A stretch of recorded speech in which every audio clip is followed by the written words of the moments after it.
Hello everyone, this is Daughter Darkness, and today I'm going to be talking about my thoughts about Final Fantasy 15, which I've now sort of played to completion, the story that is. I'm still working on the extra side quests and stuff, but I've certainly played enough to know what my thoughts are about the game, how much I like it, and the things that I don't like about it. Because people are probably worried about it, I will say that this video will contain spoilers of the story, but you don't need to worry about it yet, because I've sort of split this into four sections, four things I'm going to talk about, and that is combat, first of all, then gameplay outside combat, so the world, the side quest, the exploration, then I'll talk about the story in a general sense, and then I'm going to give a very clear warning before getting into the in-depth story, so the spoiler part is at the end of the video, and I will make it very clear when we're about to enter into that bit and give you time to click away if you haven't yet finished Final Fantasy 15. But anyway, let's just get started. So, the combat. It was probably better than expected. It kind of feels to me, having now played through loads of different Final Fantasy games, it sort of feels like how a real-time Final Fantasy game should, if that makes any sense. It's a lot faster and a lot more intense than the previous demos, but a lot of the moves kind of feel taken from older things. Rather than having the job system that a lot of games have, you've got the different weapons that basically do the things that those would have done. But to some extent it does kind of feel like the combat is a bit style over substance, I suppose. There are good elements to it, like linking up with your party members and using Omega and warp striking at the right time and choosing the right time to block and dodge and so on. But a lot of the time it feels like you're just sort of going through the motions, because honestly, for me, there is never really any result other than me eventually winning. It's just how I choose to win. As far as the magic goes, this was one bit I was kind of worried about compared to everything else, but it worked a lot better than I was expecting it to. The way that it limits you with how much you can do it, it makes you kind of think more about it before you just start blasting fire or whatever everywhere. You have to think and make sure that you use it at the right moment, and that you don't kill your friends in the process.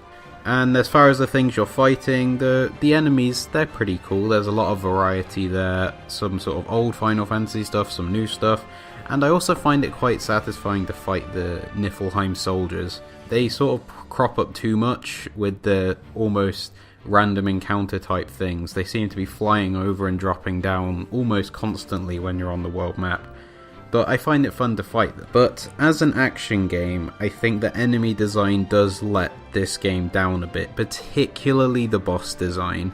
Virtually every boss in the game, well actually every boss in the game, is basically just a brick wall that you hit until it dies. And it's just about you staying alive long enough to kill them, which, as I've said before, isn't a problem. It's very difficult to actually die in this game. For one thing, even if you do die, you can use a Phoenix down on yourself, and also the 2 health bars thing just means that you're very unlikely to be actually falling completely. You'll just sort of have to revive yourself when your first one comes out, which is why the only time that I have died when playing Final Fantasy 15 has been when flying the regalia and crashing it. But yeah, so combat, on the whole it's quite fun and is quite satisfying, especially when you're against like smaller enemies. It feels good to actually kill them, if that makes any sense. But it certainly does have a lot to be desired as an action game. As a Final Fantasy game and as an RPG, I guess it's fine though. So now onto the other side of gameplay, and that is the world, the side quests, exploration and that kind of thing, and this is where the real kind of meat of the game is.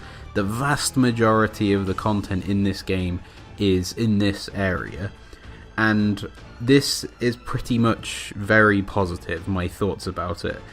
The world is really beautiful to look at, as we all knew it would be, and it does sort of help you in the immersion that as you're going past, it can get annoying at times, but as you're going past like nice things, Prompto will go, hey, let's go take a picture of this. It just kind of feels like you are going on a journey the world feels like a real world. Fantasy, of course, but it feels lived in. It's not just like vast plains everywhere.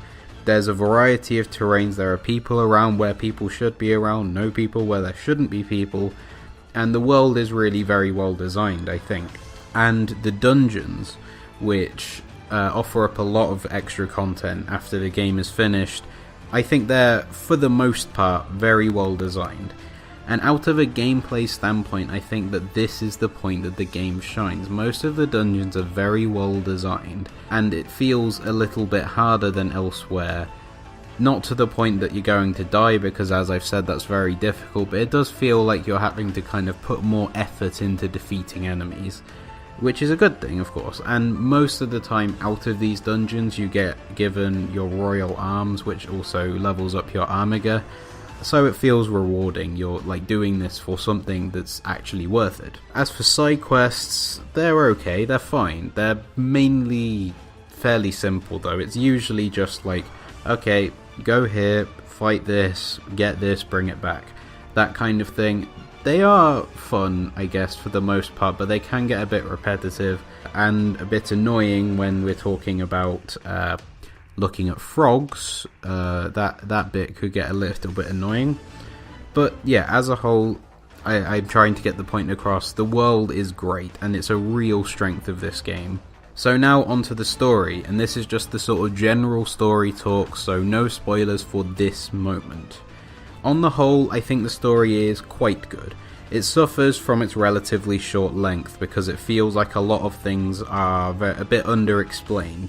A few things could do with being more fleshed out, or where they are explained, you're sort of told about them, you don't see them for yourself. I can sort of understand why they've done this. After the criticisms of Final Fantasy XIII, which, you know, people didn't really like that much, to put it that way. I like it, but I know a lot of people don't. I think there were criticisms that have focused too much on the mythology, too much on the overarching story, and not enough on the main party.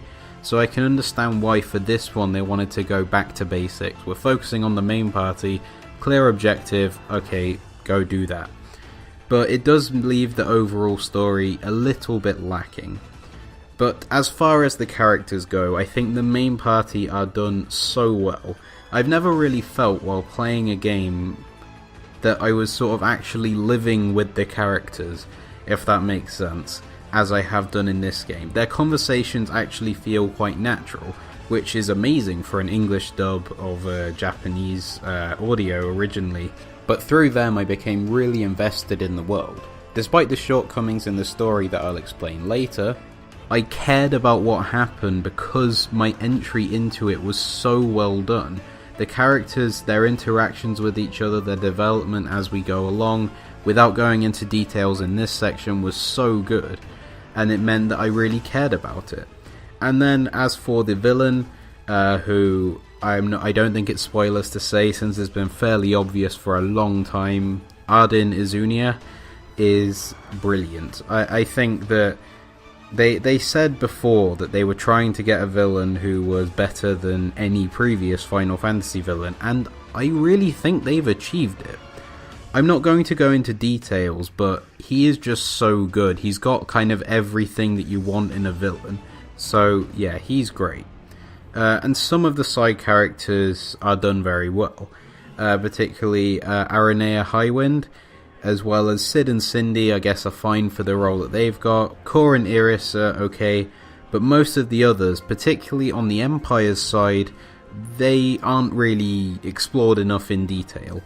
In particular, Emperor Aldercapt himself, there's a lot to be desired in their treatment of him and the rest of the Empire in the game.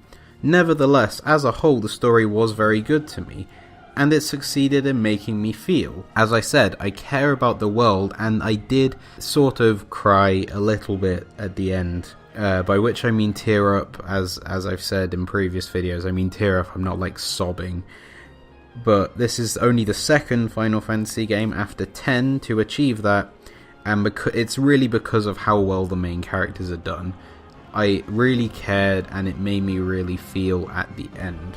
Without going into details in this section, There is one extra side note, which is that Hajime Tabata has, since the release of the game, said that they will be updating the game sort of as they go along.